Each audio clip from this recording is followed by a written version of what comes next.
Hey everybody, Ted Forbes here from The Art of Photography, and welcome to the very first of our Q&A episodes that we're going to do. This is a show I'm adding into the mix. They will be added with the other two shows, so these will come out every Friday. And the way it works is this: if you have a question you want answered on here, all you have to do is leave it in the comments. I read all the comments and I answer to as many as I can during the week.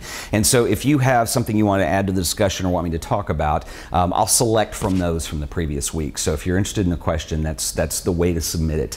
I don't have a name for this series yet. My favorite is the one that Austin C. mentioned in the comments when I did the announcement that we were going to do this, and he said, this definitely needs to be called TED Talks, and I love that. I want to call it TED Talks. Unfortunately, there is a rather large conference that has lots of big famous speakers that's called TED Talks, and I think they probably have that trademarked. As much as I'd like to use that, I really do not want to risk getting in trouble over it, so we probably will need to brainstorm further, which is kind of too bad because it's what I want to call it. But anyway, we'll call it TED Talks today. So this is the first episode in our Q&A series. So this comes out every Friday. Okay, so the first question, since this is our first one, and you guys just got an announcement that was coming out, I had a really nice response via email, and Paul Lofeodo had sent me an email asking a question. I thought he had a really good one that I would address today.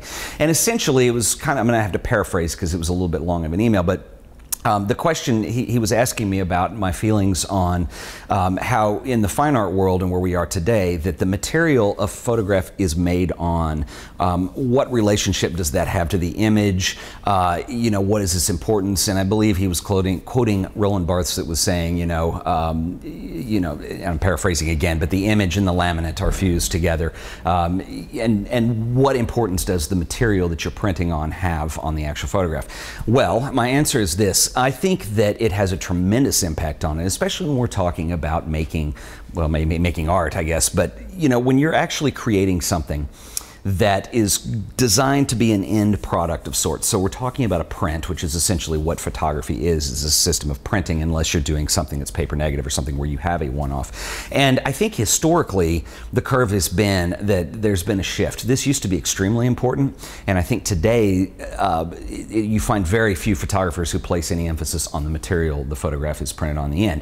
I think that this is reflected in a little bit of the internet culture, where basically we're taking digital photos and the end product ends up being a JPEG online on Flickr or 500px or something of that nature. And I think this is a little bit unfortunate, and I do want to bring up, there are some photographers who still do this. If you look at the landscape today of what we're doing, it seems like the people who get really into the material and how that fuses in with the photograph tend to deal with alternative process or historical process stuff. So people like Mark Osterman, who does amazing images, and he's really one of the, I'll roll some images over the top here, he's one of the big names today in alternative process photography. He and his wife Fran Scully, they do a lot of workshops with Eastman Kodak, with the museum up in Rochester, and they do an amazing body of work. And it really has kind of a retro feel to it, and there's nothing wrong with that. But what we're, I guess, talking about is if the image has any kind of relationship to the material with it. I would say that it does. I think there's one photographer that I've seen recently, Brian David Griffith, who does some really beautiful work in this regard. Now, I'm showing you images here, and unfortunately you're seeing them as part of a video. If you ever have the opportunity to see his work, I ran into him. He had done some work for the Center for Creative Photography in Arizona for their auction, and I actually saw some of his prints at a local gallery here in Dallas, and they are stunning. They blew me away.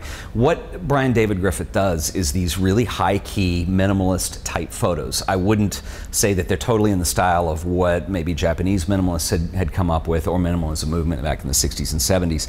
I think they're very contemporary. They don't have quite that retro feel to them, and I think that's what makes them interesting. A lot of these are palladium prints that are done on like tissue paper, and they are just simply gorgeous because you have this white, high-key room to breathe in all of these images that he does. I think what's amazing about that is allowing the texture of the paper, being tissue paper, to be part of that. And like I said, it really does not do these justice. They're beautiful photographs on their own, and they certainly stand on their own without the material there, but they just make the final print that much more beautiful when you have something that interacts with the image. I'm not saying that everything must do this, obviously, but I think it is definitely a topic that you don't see a lot of people exploring today. And if you personally are looking to get to a level with your own photography where you're really trying to stand out, I think exploring that relationship is kind of essential. One other name I'll mention here is Abelardo Morell, and I've showed him a lot on this show before, but he does these camera obscura images, and one of the things he's doing now, which I think is kind of interesting, is he's actually shooting these so the image from the camera obscura projects onto the ground, and so you literally see kind of a gravel. Now this is a false canvas because, you know, if you're looking at them in this video online, that texture is, you know, it's part of the photograph. It's not the material the photograph is printed on. But it does give a lift to it. It does suggest a relationship between the picture and that ground, or and I say ground, it is literally the ground, but you know, the ground meaning the surface.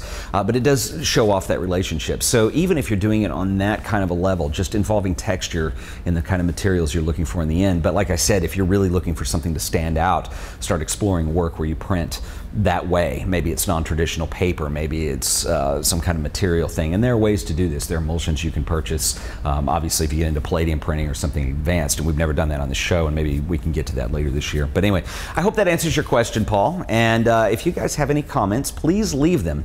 If you have a question for next week, put it in the comments, and I will select next week's question from those comments. So anyway, once again, guys, the best way to stay up with all the shows is to subscribe. So hit the subscribe button if you don't already. We have a lot of new stuff coming. We're doing 3 shows a week now, which is a lot of output on my end. And so if you don't want to get behind and you want to stay current with everything, subscribing is key, and it is always free. Wow, that rhymed. That was weird.